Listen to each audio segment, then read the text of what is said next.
Ada seorang muslim yang selalu berteriak-teriak, "Hukum mati koruptor, potong tangan pencuri." Si dungu ini tidak mau sadar bahwa dirinya sendiri adalah koruptor itu sendiri, yang setiap harinya mabok dan mencandu ideologi korup bernama iming-iming penghapusan, pengampunan, maupun penebusan dosa. Bung, hanya seorang pendosa yang butuh penghapusan dosa ataupun istilah korup sejenis lainnya. Telah menceritakan kepada kami Muhammad bin Bashar, telah menceritakan kepada kami Gundar, telah menceritakan kepada kami Syubah dari Wasil, dari Al-Marur berkata, "Aku mendengar Abu Jar dari Nabi. Beliau bersabda, Jibril menemuiku dan memberiku kabar gembira, bahwasannya siapa saja yang meninggal dengan tidak menyekutukan Allah dengan sesuatu apapun, maka dia masuk surga." Maka saya bertanya, meskipun dia mencuri dan berzina? Nabi menjawab, meskipun dia mencuri dan juga berzina. Kabar gembira bagi pendosa sama artinya kabar buruk bagi kalangan korban. Menurut agama dosa atau agama korup ini, Tuhan lebih pro terhadap pendosa. Adalah merugi menjadi orang baik yang tidak mencandu penghapusan dosa, alias merugi tidak menjadi seorang pendosa yang korup. Memangnya ada ya koruptor yang bukan seorang pendosa? Ada muslim yang pernah membuat pengakuan di sebuah radio swasta. Ketika ia korupsi besar-besaran, maka ia akan hapus dosa dengan cara pergi umroh berulang kali, atau zakat recehan sekecil 2,5% dari uang kotor hasil korupsi untuk membersihkan kekayaannya. Yang ditakutkan muslim hanya satu, yakni babi. Ini bukan kata saya loh ya, pernah dikatakan oleh seorang muslim di radio El Sinta. Para muslim tersebut kemudian berkelit bahwa muslim yang dihapus dosa-dosanya oleh Allah akan terlebih dahulu dibejek-bejek di neraka. Itulah ciri khas muslim, suka merasionalisasikan dan menjustifikasi kekotoran batin dan sifat dungunya sendiri. Mengapa? Karena itu sama artinya bahwa sang muslim hendak berkata bahwa nabi junjungan para muslim, Rasul Allah berikut ini, juga bokongnya sempat mencicipi neraka, terlepas kemudian dimasukkan ke surga atau tidaknya. Aisyah bertanya kepada Rasulullah, mengapa suaminya sholat malam hingga kakinya bengkak? Bukankah Allah telah mengampuni dosa Rasulullah, baik yang dulu maupun yang akan datang? Saya ulanginya kata-katanya. Allah telah mengampuni dosa Rasulullah, baik yang dulu maupun yang akan datang. Rasulullah menjawab, tidak bolehkah aku menjadi seorang hamba yang banyak bersyukur?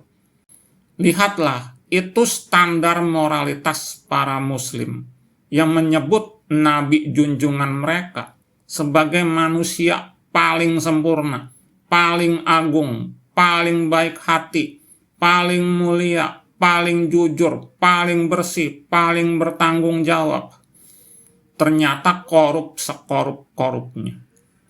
Pendosa tapi hendak berceramah perihal hidup suci, luhur, baik, lurus, mulia, agung, dermawan, jujur, serta altruistik.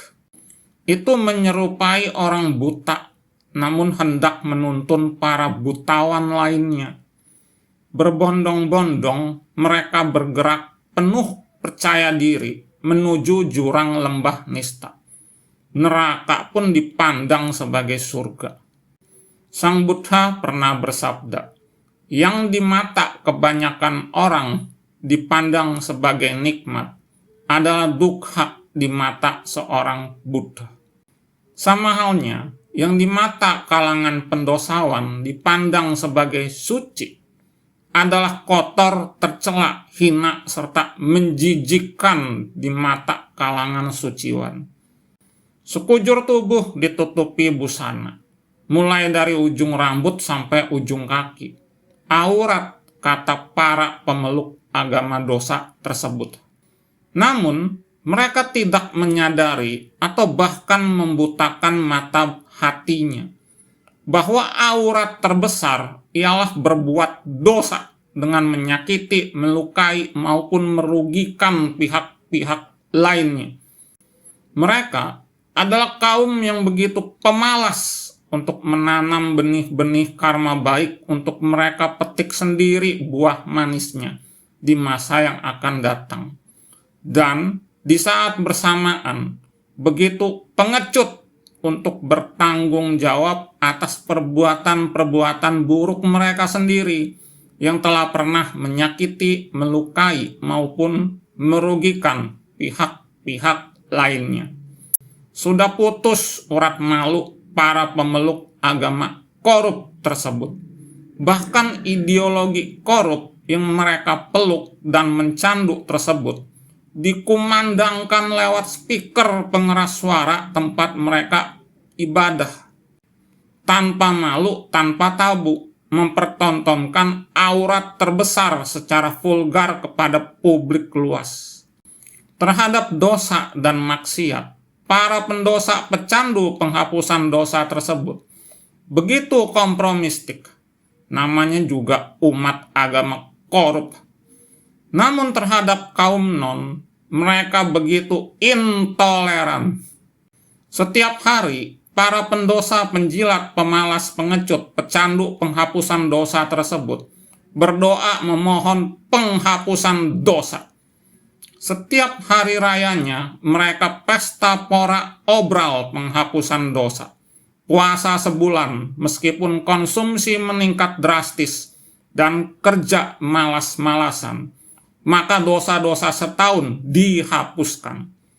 Saat sang pendosawan pecandu ideologi korup ini meninggal dunia, maka sanak keluarga sang almarhum pendosawan berdoa memohon penghapusan dosa bagi sang almarhum pecandu penghapusan dosa ini. Tidak pernah sekalipun para pecandu penghapusan dosa tersebut memikirkan nasib ataupun mendoakan korban-korban mereka. Padahal yang namanya dosa, penghapusan dosa, pasti ada yang namanya korban. Kalau nggak mungkin yang namanya ada penghapusan dosa. Apalagi minta dihapus dosa-dosanya.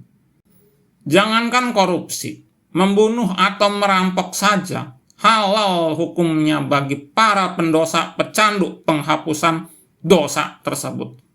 Saya diperintahkan untuk memerangi manusia hingga mereka mengucapkan tidak ada Tuhan selain Allah dan bahwa Muhammad Rasul Allah, menghadap kiblat kami, memakan sembelihan kami, dan melakukan sholat dengan kami. Apabila mereka melakukan hal tersebut, niscaya kami diharamkan menumpahkan darah dan merampas harta mereka. Babi mereka sebut haram. Penghapusan dosa mereka sebut halal. Itulah akal korup milik orang korup. Sehingga bila ada muslim yang teriak-teriak hukum mati koruptor, potong tangan pencuri, maka yang sepatutnya dihukum mati dan dipenggal tangannya itu adalah kalangan muslim, alias yang berteriak-teriak maling, teriak maling demikian itu sendiri.